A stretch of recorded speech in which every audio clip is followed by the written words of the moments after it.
যারা মূর্খ মানুষ কোরআনের একটা সূরাও যারা তেলাওয়াত করতে পারে না, এমন লোক আল্লাহ তাআলা বলেন দুনিয়াতে অনেক এরকম লোক আছে, কোরআনের একটা সূরাও তারা করতে পারে না, মূর্খ একদম।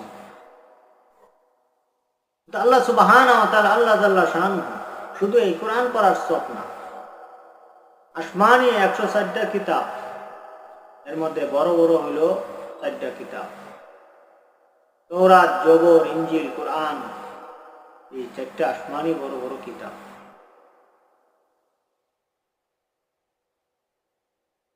এই তাওরাতের ভিতরে ছিল 1,00,000 আয়াত বিশিষ্ট কিতাব। তাওরাতের ভিতরে কোরআনের ভিতরে আছে 6